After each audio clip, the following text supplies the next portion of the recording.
Welcome in this new video. We'll continue the great alpine journey in Coppa delle Alpi. Before stop in the next leg in Gstaad, we are here in Lucerne in the Museum of Transport.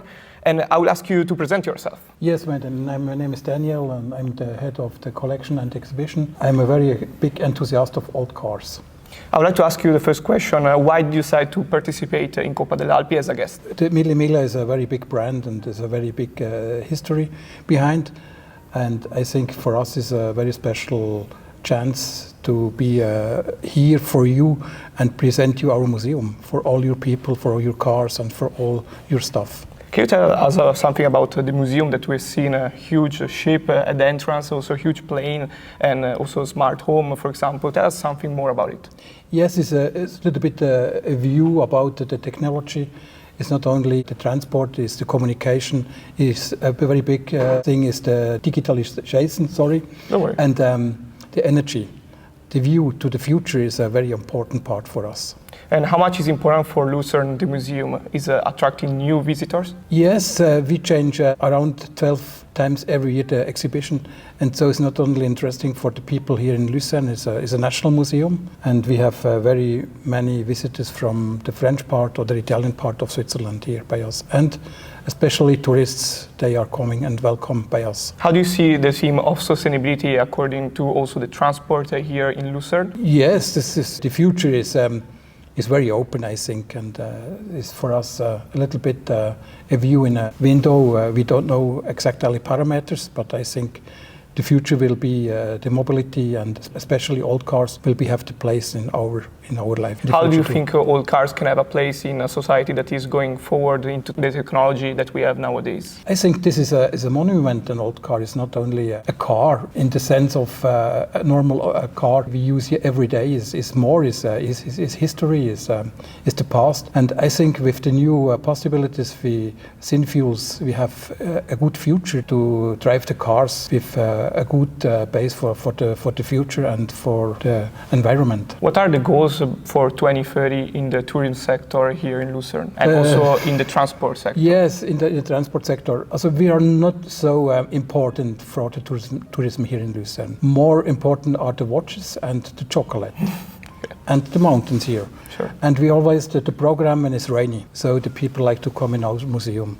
So we always a little bit the second choose for the people. But the people like to come here, love the museum. We are a really love brand for the tourism, and we are an important part for the weather program. Okay. Yeah, I've never been in Lucerne. Yeah. It is my first time, and I've seen the museum. I was shocked about all the things that you have here, and it can be a good incentive also for people to come to visit Lucerne. I would like to ask you also about the future of sustainability and transport. What is your personal view about it?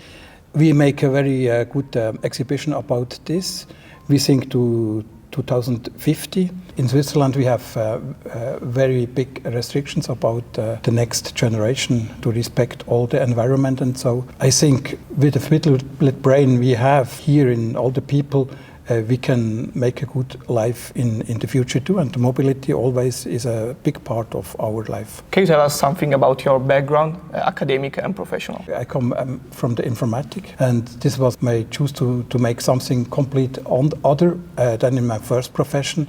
And so 15 years ago, I'm now the head of the exhibition and the collection. Why did you decide to change the sector where you were studying on? Yes, this is a little bit my life.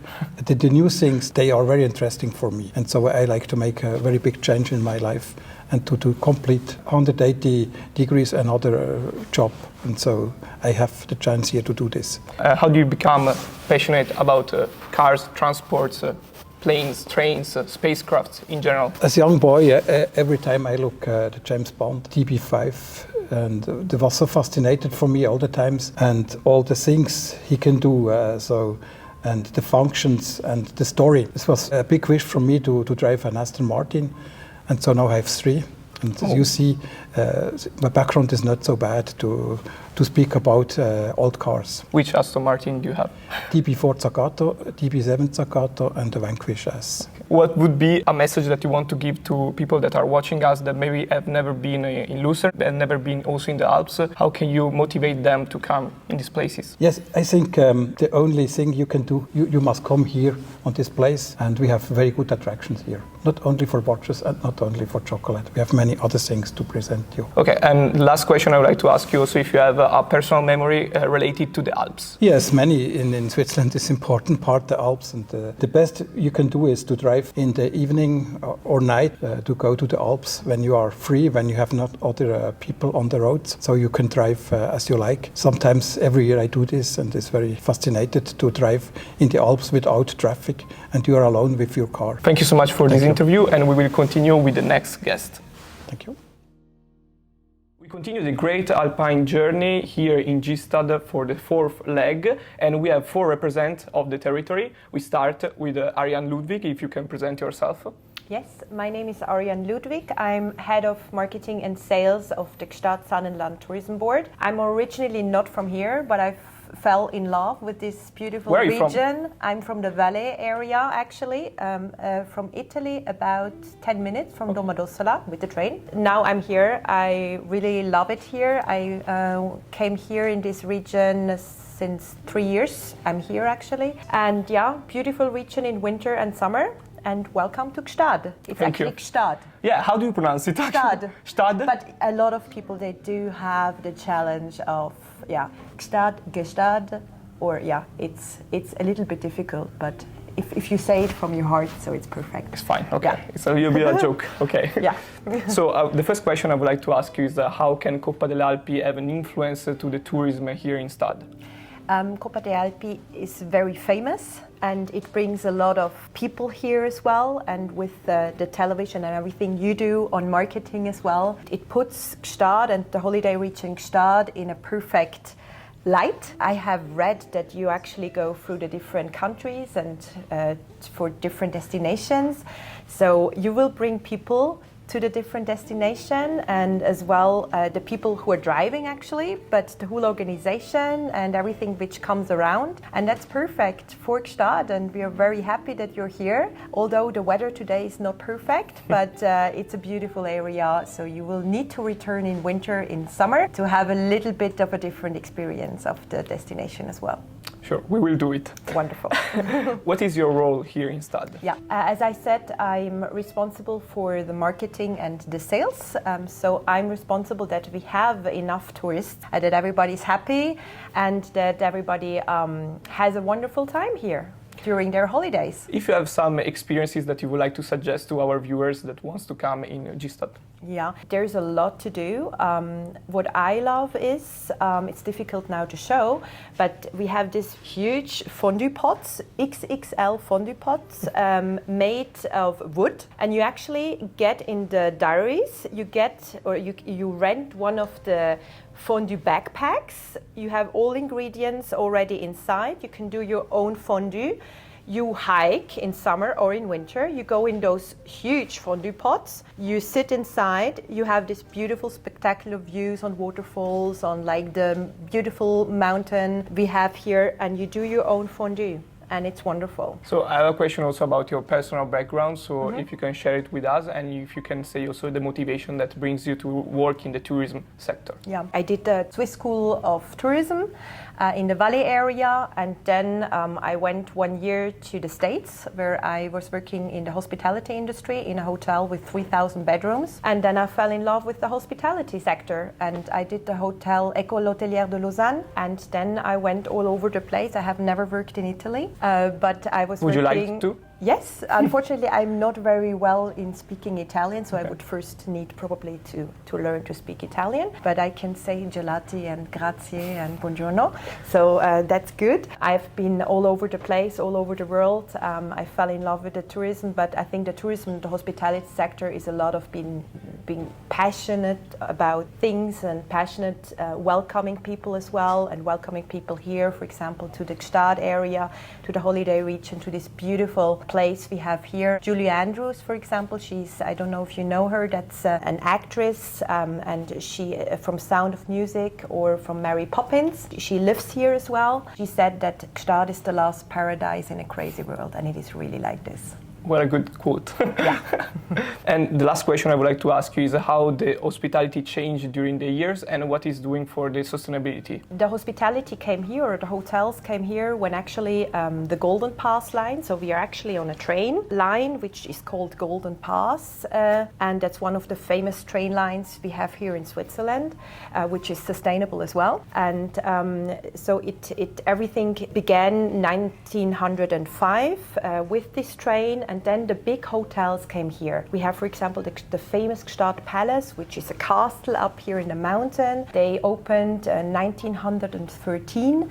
That's still a big old lady here, but now we have a lot of hotels. We don't have any chain hotels here, but we do have a lot of family-owned hotels, but campings as well. We have even a wonderful youth hostel, which is a modern youth hostel here.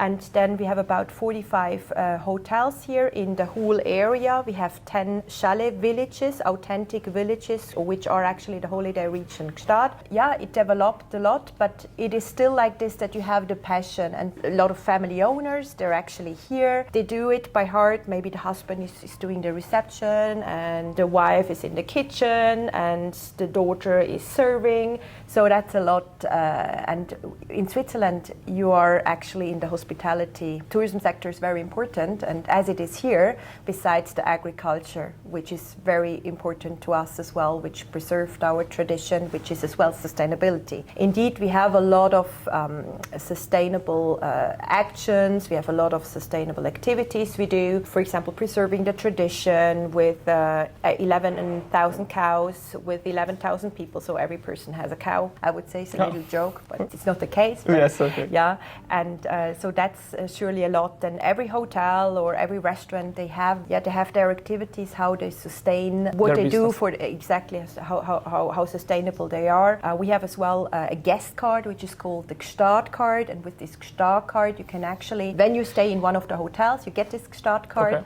and then you can travel in the region free of charge with the train and with the bus, and that's beautiful sustainable action we have here in Gstaad. That's amazing, and I'm sure that a lot of viewers would love to come here in Gstaad. Absolutely. With the hotels, with the restaurants, and with all the experience that you share with us in this moment. So we continue now with the second guest. Please, if you can present yourself. Yes, hello, my name is Corinne Reuteler. I'm working for the Menhuin Festival, which is the classical festival during the summer season from middle of July until the end of August or beginning of September. And I'm not from Gstaad. I've born in Thun, that's near Bern, that's about 1 hour from here. But I came here after my apprenticeship. I just said, okay, I go to Gstaad, it's a winter or summer season, maybe for both seasons, and then I go away. I was away in England, but then I came back. Also, I said, okay, one more season, it's quite funny here. And so I'm here more than 30 years now. Wow. And yeah, I really like it here and work for the festival also more than 25 years. So how do you convince people to come to the festival, and what is your main role here in Gstaad? I mean, the main role, I think we are really an important event for the summer season because it's a long time. It's more than 7 or sometimes 8 weeks for the summer season. Beginning middle of July, the season starts normally at the beginning of July, and so we are from middle of July until the end of August or beginning of September. And we have more than 60 concerts, small concerts, big concerts. We have maybe you've seen it, the festival tent, that we can have a concert for 1,800 people, and we have the really big concert with more than 100 musicians. But we also have a lot of concerts in the churches. The main church here in Saanen, really nice church, but also in the other villages like Lauenen, Gsteig, Rougemont. We go to the French part of Switzerland also. The next village in Saanen is already the French part, it's in Rougemont and Châteaudet. So I think it's really an important event for the summer season. How did you develop this tradition that you have in Gstaad in classical events and festivals? The festival is already 68 years old. We have the 68th edition this summer. It's really a famous festival also in Switzerland. Please, can you share also your personal background and your academic working background? As I already said, I've born in Thun, then I was the traditional school.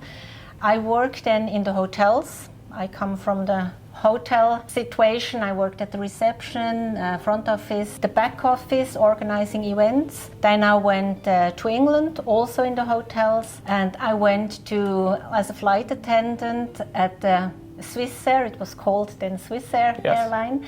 And then I came back to Gstaad, and so I came to the festival, and I didn't thought that I will stay for 25 years at the same work. Sometimes people say, but it's always the same, it's the festival, what are you doing also for the whole year? But it's always different, because with all the artists and different concerts, it's, I really like it. During the day you can go for a walk, and then in the evening you visit the concert. It's really for every people a good for letting know also people about these experiences that you can do in Gstaad. Yeah. Thank you for sharing your experience, and we'll continue with the next guest. Please, if you can share your personal background and what is your role here in Gstaad. I'm Dominik Matti from Gstaad. I'm born here in Gstaad.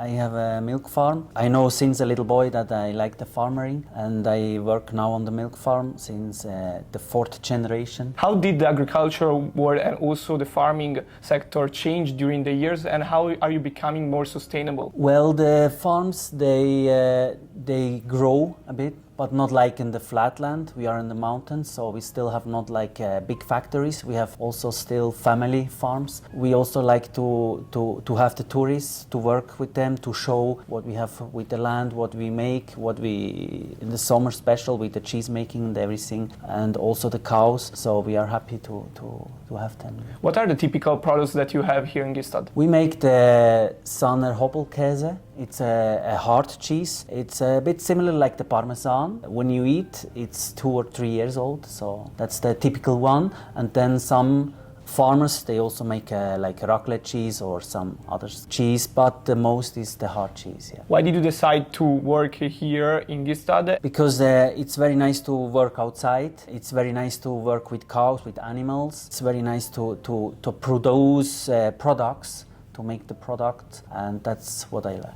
Let's speak now about the cheese production. So how are you working on that? The farmers, they stay down in the winter time. All the farmers stay down, so we have a factory down in Gstaad. And in the summer, all the farmers goes up. So we have around 90 Alps where they make the cheese up in the mountains, because the cows stays up in the mountains for 3 months, more or less, and then September they come back again to Gstaad, but in summer they stay all the time up. Thank you for sharing your experience, and now we will continue with the next guest. So we end now the interview with the last guest. If you can present yourself. Yeah, my name is David Schmidt. I'm born here. I'm a small sport shop owner here in Gstaad, and I'm representing actually the political side of Gstaad or Saanen, and I'm the vice president of the community of Saanen, yes. We are probably one of the richest communities of Switzerland, so we have to combine really the desires from chalet guests to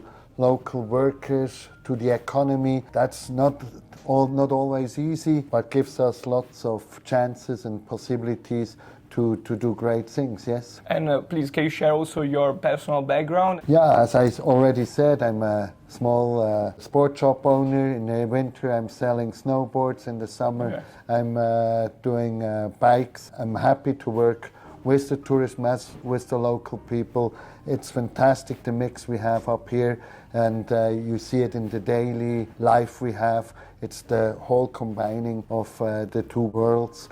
And that's, I think, what is Gstaad or Saanen really famous for, that we have still really a strong local community and people which lives here, and we have a great town. Now, what is your role and how are you helping the local communities? As vice president, or in my role, my department is security. I'm also, when we have events and stuff, we're checking if everything is all right, the dossiers and stuff, and we give the permission, and we see that almost every week we have events and stuff going on, so Gstaad is attractive, and we have lots of events which we're proud of. Tennis tournaments or beach volleyball up here in the mountain. We have a great variety here in Gstaad. That's great, and I'm sure a lot of viewers would love to try these experiences. And if you can say also one of your experiences that you had in the Alps, or something personal, how are you related and close to the macro area in the Alps? Yeah, for sure. Maybe the tennis tournament is a good part. I was also there in the organization,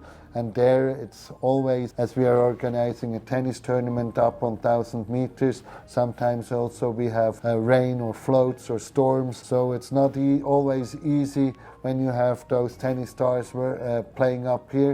Okay. And then also from the height, the ball is spinning differently. So we see in if it's a rally or it's tennis or if it's volleyball, it's always a bit of a special location when you do that on 1,000 meters above the sea. Thank you for sharing your experience, Thank you. And thanks to all the guests of Gstaad, and we will continue with the next videos.